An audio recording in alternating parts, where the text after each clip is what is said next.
నమస్కారం, welcome to I dream. ధర్మ మార్గం కార్యక్రమానికి స్వాగతం. నేను మీ విజిత. ప్రస్తుతం మనతో పాటు ఉన్నారు ప్రముఖ జ్యోతిష్యులు శ్రీ నందిబట్ల శ్రీహరి శర్మ గురువు గారు. ఇప్పుడు వారితో మాట్లాడి మరిన్ని విషయాలు తెలుసుకుందాం. నమస్కారం గురుగారు. వాగర్థావివ సంపృక్తౌ వాగర్థ ప్రతిపత్తయే జగతః పితరౌ వందే పార్వతీ పరమేశ్వరౌ. సదాశివసమారంభాం శంకరాచార్య మధ్యమాం అస్మదాచార్య పర్యంతం వందే గురు పరంపరాం. ఆదిత్యాయ చ సోమాయ మంగళాయ బుధాయ చ గురు శుక్ర శనిభ్యశ్చ రాహవే కేతవే నమః.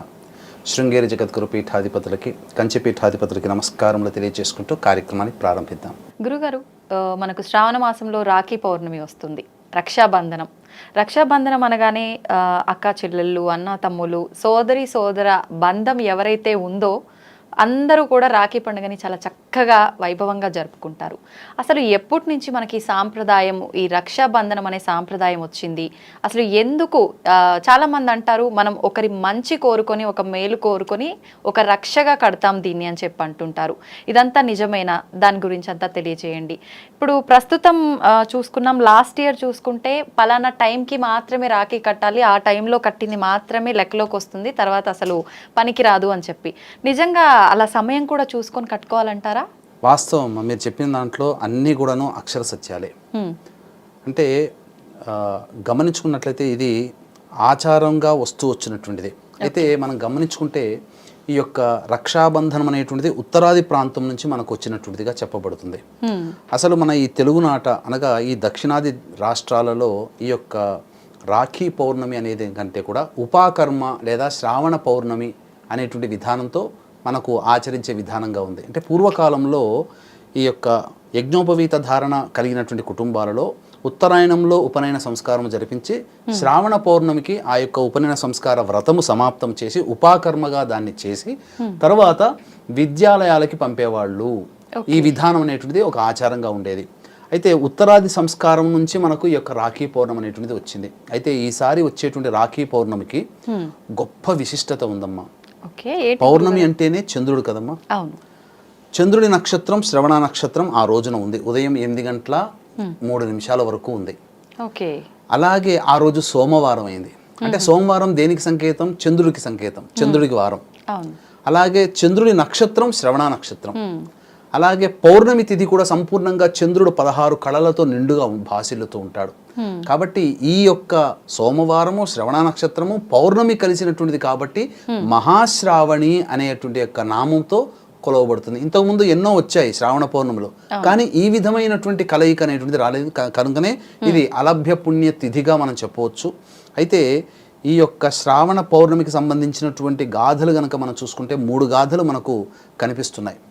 ఒకటి ప్రధానమైనటువంటిది, బలిచక్రవర్తి అనేటువంటి యొక్క రాక్షసరాజుని సంహరించే క్రమంలో ఎన్నోసార్లు యుద్ధం చేసిన ఇంద్రుడు ఓడిపోతుంటే ఇంద్రుని భార్య అయినటువంటి శచీదేవి తన యొక్క భర్తకి జయం కలగాలనే ఉద్దేశంతో లలితాదేవిని ఉపాసన చేసి లలితాదేవి దగ్గర పెట్టినటువంటి తోరములని రక్షగా కట్టి ఆ శక్తి నీ పక్కన ఉంటుందనే భావన చేసుకుంటూ రక్షగా కట్టి యుద్ధానికి సాగనంపింది. ఆ సాగనంపిన రోజు శ్రావణ పౌర్ణమి. విజయాన్ని పొంది బలిచక్రవర్తిని అపజయం పాలు చేసి విజయాన్ని పొంది ఇంద్రదేవుడు అనేటువంటి వాడు మనకు స్వర్గాధిపత్యాన్ని నిలుపుకున్నాడు.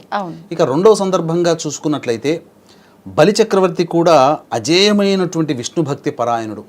అతని యొక్క విష్ణుభక్తి పరాయణత్వంతో సాక్షాత్తు విష్ణువునే తన యొక్క నగరానికి రక్షగా పెట్టుకోగలిగే శక్తిని పొందగలిగాడు. వైకుంఠం నుంచి వెళ్ళిపోయినటువంటి ఆ విష్ణు భగవానుడు జాడ తెలియక లక్ష్మీదేవి భాసిల్లుతూ ఉంటే అప్పుడు బలిచక్రవర్తి దగ్గర ఉన్నటువంటి విషయాన్ని తెలుసుకొని సాధారణమైనటువంటి గృహిణిగా వెళ్ళి ఆ యొక్క బలిచక్రవర్తికి రక్షగా కట్టి నా భర్తని నాకు ఇవ్వుగా అని చెప్పి రక్షగా కట్టింది. అంతటా వచ్చిన అమ్మాయి సాక్షాత్తు మహాలక్ష్మి అని భావించి తిరిగి ఇచ్చినటువంటి వాగ్దానం చేత మళ్ళీ విష్ణు భగవాన్ని లక్ష్మీదేవికి ఇచ్చి పంపించారు. ఆ రోజు శ్రావణ పౌర్ణమి. అందుకనే రక్షగా కట్టేటప్పుడు ఏం చదివింది ఆ లక్ష్మీ అమ్మవారు అంటే ఏన బద్ధో బలో రాజు అని చెప్పి మనకు ఈ యొక్క సంస్కృత శ్లోకం ఉంటుంది. కానీ దాని యొక్క మీనింగ్ తెలుసుకొని కనుక మనం సోదరుని కనుక రక్షగా కడితే చాలా ఫలితం ఉంటుంది. ఏముంటుంది? బలిచక్రవర్తి అంతటి రాక్షసుడి యొక్క శక్తిని బంధించిన దానా అంటే ఆ యొక్క తోరం కట్టడం వల్ల ఆ యొక్క బలిచక్రవర్తి శక్తిని ఆపగలిగింది ఆ తోర ప్రభావం. అటువంటి బలిచక్రవర్తి యొక్క శక్తిని నీవు బంధించగలిగినావు, అటువంటి రక్ష నా సోదరుడికి ఇవ్వు, నా భర్తకి ఇవ్వు, నా శిష్యుడికి ఇవ్వు, నా స్నేహితుడికి ఇవ్వు అనే భావంతో కట్టుకుంటారు. అయితే మనం సాధారణంగా ఈ రాఖీ పౌర్ణమి అనేటువంటిది కేవలం ఈ సోదరి ప్రేమకి చిహ్నంగా మనం చూసుకుంటాం. కానీ మనకు ఉన్నటువంటి గాథలు అయితే ఎవరైనా కట్టవచ్చు. ఇంకొక విధానంగా చూసుకున్నట్లయితే గాథలలో శిశుపాలుని సంహరించే క్రమంలో సుదర్శన చక్రాన్ని ప్రయోగించినప్పుడు కొంత గతి తప్పి ఆ యొక్క చూపుడు వేలికి దెబ్బ తాకుతుంది. అంతటా రక్తం కారుతుంటే అక్కడ ఆ సభలో రాజసూయ యాగం జరుగుతున్నటువంటి సభలో ఆ యొక్క ద్రౌపదీదేవి చూసి చటక్కున లేచి తనకున్నటువంటి చీర కొంగుని చింపి కట్టుగా కట్టిందట. అంతటి దయాహృదమైనటువంటి ఆ ద్రౌపది హృదయాన్ని చూసి చెలించిపోయిన శ్రీకృష్ణ భగవానుల వారు, నీకెప్పుడు నేను రక్షగా ఉంటానమ్మా, ఎప్పుడైనా నువ్వు ఆర్ద్రమైనటువంటి హృదయంతో నన్ను పిలువు, నిన్ను రక్షిస్తాను. ఎందుకంటే పక్కన చెయ్యి తగి దెబ్బ తాకి రక్తం ఓడుతున్నటువంటి నా యొక్క చూపుడు వెళ్ళి చూసి నువ్వు దయార్ద్రమైన హృదయంతో నీవు ప్రతిస్పందించావు, కాబట్టి నీ ఆర్ద్రమైనటువంటి హృదయంతో నన్ను పిలువు, నేను వచ్చి రక్షించుకుంటానంటే ద్రౌపది మానభంగము జరిగేటువంటి సందర్భంలో, అనగా ద్రౌపది వస్త్రాపహరణ జరిగింది కదమ్మా, ఆ సందర్భంలో కృష్ణుని వేడుకుంటే కృష్ణుడు వచ్చి ఆ చిన్న కొంగు చింపి కట్టినందుకు కాను తన రుణాన్ని తీర్చుకున్నాడు. అంటే ఇక్కడ ఈ 3 గాథలు కనుక మనం చూసుకున్నట్లయితే ఇక్కడ ప్రధానంగా భర్త యొక్క యోగక్షేమాలని కోరి భార్య కట్టవచ్చు, అలాగే స్నేహితుడి యొక్క యోగక్షేమాలు కోరి కట్టవచ్చు, అలాగే సోదరుని యొక్క యోగక్షేమాలు కోరి కట్టవచ్చు, అలాగే శిష్యుడి యొక్క యోగక్షేమాలు కోరి గురువు కట్టవచ్చు. ఇలా ఎవరైనా కానీ ఎదుటి వ్యక్తి యోగక్షేమాలు కోరి కట్టవచ్చు. చిన్నవారైనా కట్టొచ్చా గురుగారు? కట్టవచ్చు పెద్దవాళ్ళకి. ఇప్పుడు సోదరి చిన్నగా ఉంటుంది, అన్నయ్య కడుతుంది కదా, ఈ విధంగా కట్టవచ్చు. అయితే ఈ యొక్క కట్టేటువంటి దానికి సంబంధించి ఈ యొక్క రాఖీ పౌర్ణమిలో ప్రధానంగా ముహూర్తం ప్రధానం.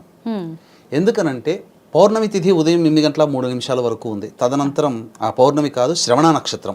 పౌర్ణమి తిథి రాత్రి 11 గంటల చిల్లర వరకు ఉంది. శ్రవణ నక్షత్రం 8 గంటల 3 నిమిషాల వరకు ఉంది. అంటే ఆలోపే కట్టుకోవాలి కాదమ్మా, దీనికంటూ విధానం ఉంది. తదనంతరం అంటే గత రాత్రి నుంచే భద్రాకరణం అనేటువంటిది వచ్చిందమ్మా. అంటే గురుగారు ఈ యొక్క పంచాంగములు అంటే తిథి, వారము, నక్షత్రము, యోగము, కరణము, ఈ 5 కలిస్తేనే పంచాంగం. కానీ మనం ఎక్కువగా తిథికి నక్షత్రానికే ప్రాధాన్యత ఇస్తున్నాం, వారానికి ఇస్తున్నాం, యోగ కరణాలకి ఇవ్వట్ల. కరణములలో కూడా భద్రాకరణం ఒకటి ఉంటుంది. ఈ భద్ర అనేటువంటిది ఏంటంటే మనకు చెప్పబడినటువంటిది పూర్వము రామరావణ సంగ్రామంలో ఈ భద్రాకరణం ఉన్నటువంటి సమయంలో శూర్పణఖ రావణాసుడికి రక్షగా కట్టింది కాబట్టే రామరావణ సంగ్రామంలో రాముని చేత చంపబడ్డాడు. కాబట్టి ఎదుటివారి యోగక్షేమాలు కావాలనుకున్నప్పుడు ఈ భద్రాకరణం అనేటువంటిది నిషేధించాలి అని చెప్పబడింది. అంటే భద్ర అనేటువంటిది ఏంటంటే సూర్య భగవాన్ యొక్క కుమార్తె, సంజ్ఞాదేవి యొక్క కూతురు, శనికి సోదరి. ఈమె పుట్టడంతోనే అనేకమైనటువంటి ప్రకృతి వైపరీత్యాలు కలిగాయి. తర్వాత ఈమె అన్ని లోకాల్లో కూడా సంచరిస్తుండేది యథాతథంగా. అన్ని లోకాల్లో సంచరిస్తూ ఉంటే ఆమెకి ఏంటంటే ఆమెకున్నటువంటి వరగర్వం ఏంటంటే ఆమె ఎక్కడ ఉంటుందో ఆ ఉన్నటువంటి ప్రదేశం అంతా కూడాను కరువు కాటకాలు కానీ, దుష్ప్రభావాలు కానీ, చెడు సంఘటనలు జరగడం కానీ ఉంటుంది, శుభాలంటూ ఉండవు. కాబట్టి ఈ యొక్క భూలోకంలో స్వేచ్ఛగా సంచరిస్తే ఈ భూలోకంలో శుభమే అంటూ ఉండదు. కాబట్టి బ్రహ్మదేవుడు ఏం చేశాడంటే నీకంటూ ఒక సమయాన్ని కేటాయిస్తున్నాను, ఒక కరణంలో ఒక ప్లేస్ని నేను ఏర్పాటు చేస్తున్నాను, ఆ సమయంలో మాత్రమే నీవు ఉండు, తద్వారా ఎవరైతే శుభకార్యాలు చేసుకుంటారో వాళ్ళ శుభకార్యాలను చెడగొట్టమ్మా, నీకు ఆ శక్తి ఉంది కాబట్టి ఆ సమయంలో నువ్వు చెయ్యని చెప్పి వరం ఇచ్చాడు. ఆ విధంగా భద్రాకరణం ఉన్నటువంటి సమయంలో ఎటువంటి శుభకార్యాలు చేయకూడదు. అయితే ఈ రాఖీ పౌర్ణమి భద్రాకరణంతో సహా వచ్చింది. ఎప్పటి వరకు ఉంది? మధ్యాహ్నం 1:38 నిమిషాల వరకు ఉందమ్మా భద్రాకరణం. కాబట్టి ఈ సమయం వరకు కూడా మనము కట్టకూడదు. కాబట్టి ఏ సమయంలో కట్టాలి అని అంటే దీనికి ఒక విధానం కూడా ఉందమ్మా. కాబట్టి ఆ రోజున దుర్ముహూర్తము ఉదయం 12 గంటల చిల్లర నుంచి 1:15 నిమిషాల వరకు ఉంది. మళ్ళీ తిరిగి 3 గంటల 3 నిమిషాల నుంచి 3 గంటల 54 నిమిషాల వరకు ఉంది దుర్ముహూర్తం, కాబట్టి కట్టకూడదు. భద్రాకరణం ఏమో 1:35 నిమిషాల వరకు ఉంది, మరి ఆ సమయం వరకు కట్టకూడదు. మళ్ళీ ఈ యొక్క దుర్ముహూర్తం అనేటువంటిది 3 గంటల చిల్లర ఉంది. 3:15 నుంచి 3:54 వరకు ఉంది. మరి ఏ సమయంలో కట్టాలి అని అంటే దీనికంటూ కూడా మనం శాస్త్ర ప్రమాణాన్ని అనుసరించి కొంత సమయం అనేటువంటిది తీసుకున్నాం. ముఖ్యంగా హోర బాగుండాలి, ఆ కట్టే సమయానికి లగ్నం అనేటువంటిది చాలా చక్కగా ఉండాలి, అంటే అష్టమ శుద్ధి అనేటువంటిది ఉండాలి. దీనికంటూ కూడా ఒక విధానం ఉందమ్మా. ఆ విధానాన్ని అనుసరించి గనక ఏ సోదరి అయితే, ఏ స్నేహితురాలైతే, ఏ యొక్క గురువైతే, ఏ యొక్క భార్య అయితే తన వాళ్ళకి కడుతుందో వాళ్ళకి ఖచ్చితంగా దైవానుగ్రహం కలుగుతుంది. కాబట్టి దైవానుగ్రహాన్ని అందించే విధి విధానాన్ని మనం తెలుసుకుందాం. ముఖ్యంగా వీక్షించేటువంటి ప్రేక్షకులకి ఈ నెల 17వ తారీఖు రోజున, 31వ తారీఖు రోజున శని త్రయోదశులు ఉన్నాయి. కాబట్టి సంధ్యా సమయంలో సాయంత్రం 4 గంటలకి ఈ యొక్క సంబంధించి మా పీఠమాధ్వర్యంలో వృషభ, మిథున, కర్కాటక, సింహత్తుల, వృశ్చిక, మకర, కుంభమీన రాశిలో జన్మించిన వారికి శనిదోష పరిహారార్థమే శనీశ్వర హోమం, అఘోర పాశుపత మంత్ర హోమంతో పాటు విద్య, వివాహ, ఉద్యోగ, దాంపత్య, అనారోగ్య సమస్యల నివారణకి 18 రకాల హోమాలు కేవలం 1500 రూపాయల రుసుముకి చేయించడం జరుగుతుంది. అలాగే ప్రతి నెల మా ఆధ్వర్యంలో జరిగే కార్యక్రమాల్లో మీ కుటుంబ సభ్యుల గోతనామాలు నమోదు చేసుకోవచ్చు. అవకాశం ఉన్న వాళ్ళు కార్యక్రమ తదనంతరం కాంటాక్ట్ చేయవచ్చు. ఇక మనం విధి విధానాన్ని కనుక చూసుకున్నట్లయితే పౌర్ణమి తిథి ఆ రోజున ఉంది. శ్రవణ నక్షత్రం ప్రధానం కదమ్మా. సూర్యోదయం కంటే ముందే లేచి కాలకృత్యాదులు తీర్చుకొని ఆ రోజున మీరు 3 తమలపాకులు, 2 వక్కలు మరియు పసుపు బుద్ధతో గణపతిని తయారు చేసుకొని 9 ముడులు ఉన్నటువంటి విధానంగా 3 తోరములు తయారు చేసుకోవాలి. 3 తోరములు తయారు చేసుకోవాలి. అలాగే రాఖీ కట్టడానికి పూర్వకాలంలో బంగారంతో చేసినదైనా కానీ, వెండితో చేసినదైనా కానీ కట్టమని శాస్త్రం చెప్పింది. అయితే అందరికీ బంగారం శక్తి ఉండదు కాబట్టి వెండి అయితే 300-400లో దొరుకుతుంది. ఒక రాఖీ చిన్నపాటిది దొరుకుతుంది. దాన్ని తెచ్చి పెట్టుకోవాలి. పెట్టుకొని ఏ స్త్రీమూర్తి అయితే ఎదుటివారి యొక్క యోగక్షేమాలు కావాలని కోరుకుంటుందో ఆ స్త్రీమూర్తి లలితా సహస్రనామము కానీ, గౌరీ సహస్రనామము కానీ, లేదా లలితా త్రిశతి కానీ, దుర్గా సహస్రనామ పారాయణంతో ఆ తోరములని, రాఖీని పూజ చేయాలి. ముందుగా గణపతి యొక్క అనుగ్రహం తీసుకోవాలి. ఆ పూజ చేసిన తర్వాత 8 గంటల లోపల పూర్తి చేసుకోవాలమ్మా. చేసుకున్న తర్వాత ఇక ఏ సమయంలో రాఖీ కట్టాలి అని అంటే మధ్యాహ్నం సమయంలో శుభ సమయం ఉంది కాబట్టి అప్పుడు మీరు ఎవరినైతే రాఖీ కట్టాలనుకున్నా వారిని ఇంటికి సాధారణంగా ఆహ్వానించండి. వారికి ఇష్టమైనటువంటి వంటకాలు, భోజనం అనేటువంటిది ఏర్పాటు చేయండి. భోజనం ఏర్పాటు చేసిన తర్వాత అప్పుడు తూర్పు ముఖంగా ఆ వ్యక్తి కూర్చోవాలి. సోదరుడా, భర్త, శిష్యుడా, స్నేహితుడా, తూర్పు ముఖంగా కూర్చొని అప్పుడు ప్లేట్లో 2 ఒత్తులు వేసినటువంటి దీపపు కుందులు, 2 కుందులు తయారు చేసుకోవాలి. నువ్వుల నూనె వేసి లేదా ఆవు నెయ్యితో దీపారాధన చేయాలి. అలాగే తమలపాకు, 2 వక్కలు కూడా పెట్టుకోవాలి. అందులో పెట్టుకున్న తర్వాత అప్పుడు భోజనం అంతా అయిపోయిన తర్వాత ఈ విధమైన ప్రక్రియ చేయాలమ్మా. చేసిన తర్వాత తూర్పు ముఖంగా కూర్చుంటాడు కదా, అప్పుడు ఆ తూర్పు ముఖంగా కూర్చున్నప్పుడు మంగళహారతి అద్దాలి. మనం దీపావళి పండుగ పూజలో హారతులు ఎట్లా ఇస్తామో ఆ విధంగా మంగళహారతులు ఇచ్చిన తర్వాత అప్పుడు ఒక పోక చెక్క తీసుకోవాలి. తీసుకొని కుడివైపు నుంచి ఎడమ వైపుగా అతనికి ఉన్నటువంటి దిష్టి పోవాలనే ఉద్దేశంతో తిప్పి ఆ ఒక్క పక్కకు పెట్టేయాలి. ఇంకొక వక్క తీసుకొని మళ్ళీ ఎడమ వైపు నుంచి కుడివైపుకి ఇలా తిప్పి ఆ ఒక్కని పక్కకు పెట్టేసేయాలి. పెట్టేసిన తర్వాత అప్పుడు సూర్యోదయం తర్వాత మనం పూజ చేసుకున్నారు కదా, ఆ యొక్క 3 తోరములు ఉన్న వాటిని ఆ యొక్క రక్షగా కట్టాలి. ఆ యొక్క గుడి చేతికి కట్టాలి. కడుతూ బలిచక్రవర్తి అంతటి మహాశక్తివంతుణ్ణే బంధించిన ఓ రక్ష, నీవు కూడా నా సోదరుడికి లేదా నా భర్తకి లేదా నా శిష్యుడికి లేదా నా స్నేహితుడికి అంతే శక్తిని ఇవ్వు, అంతటి శక్తిని ప్రసాదించు అని చెప్పే భావంతో కడుతూ తర్వాత తాను తెచ్చినటువంటి వెండి రాఖీని కట్టాలి. కట్టి ఆ యొక్క సోదరుడికి ఇష్టమైనటువంటి తీపి పదార్థాన్ని నోట్లో పెట్టాలి. ఈ విధంగా చేసిన తర్వాత తనకన్నా సోదరుడు పెద్దవాడిన భర్త ఆశీర్వచనం భార్య తీసుకోవాలి, లేదా సోదరుడు పెద్దవాడితే సోదరుని ఆశీర్వచనం. శిష్యునికి కడతాడు కదా గురువు కాబట్టి గురువు ఆశీర్వచనం శిష్యుడు తీసుకోవాలి. స్నేహితులు కాబట్టి ఆలింగనం చేసుకుంటే సరిపోతుంది. ఈ విధంగా చేయాలమ్మా. అప్పుడు తాను ఎవరైతే తనకి రక్ష కట్టారో ఆ రక్ష కట్టినటువంటి వ్యక్తికి కట్టించుకున్నటువంటి వ్యక్తి బహుమానాలు ఇవ్వాలి. ఆ స్త్రీని సంతోష పెట్టాలి. ఆనందపడే విధంగా తనకిష్టమైనటువంటి బహుమానం ఏదైనా తెచ్చి ఇవ్వాలి. ఈ విధంగా చేసినట్లయితే 1 సంవత్సరం పొడుగు ఈ యొక్క శక్తి అందులో రక్షలో ఇమిడి ఉంటుంది. ఎటువంటి దుష్ట శక్తులన్నీ కూడా దరిచేరవు. అంటే అది సంవత్సరం దాకా ఉంచాలా చేతికే? సంవత్సరం దాకా ఉంచుకునే వాళ్ళు, వ్రతాలు చేసే వాళ్ళు ఉంచుకుంటారమ్మా. కొన్ని వ్రతాలు చేసేవాళ్ళు నియమంగా ప్రకారం ఉన్న వాళ్ళు ఉంచుకుంటారు. ఇప్పుడు మీకు కాత్యాయని వ్రతం చేస్తారు కదమ్మా, కట్టినటువంటి తోరము మొత్తం మళ్ళీ వచ్చే సంవత్సరం వరకు కూడా ఉంచుకునే వాళ్ళు ఉన్నారు. కొన్ని వ్రతాల్లో ఆ విధంగా రక్షగా ఉంచుకునే వాళ్ళు ఉన్నారు. కాబట్టి ఇప్పుడు నేను పెట్టుకున్నటువంటిది 2019లో ఉజ్జయినిలో పెట్టుకున్న రక్ష ఇది. ఇప్పటి వరకు మళ్ళీ ఉజ్జయిని పోయినప్పుడే తీసి మళ్ళీ అక్కడ ఇంకో రక్ష పెట్టుకుంటాను. మీరు రక్ష కట్టాలని మీ హ్యాండ్ చూపిస్తుంటే నేను అడుగుదాం అనుకున్నా మీరు ఇన్ని ఎందుకు కట్టుకున్నారని, మీరే చెప్తున్నారు. ఉజ్జయినిలో కాళేశ్వరుని దగ్గర కట్టుకున్న రక్షం ఇది. కాబట్టి ఖచ్చితంగా ఆ రక్ష ప్రభావం అనేటువంటిది మనిషికి అందుతుంది.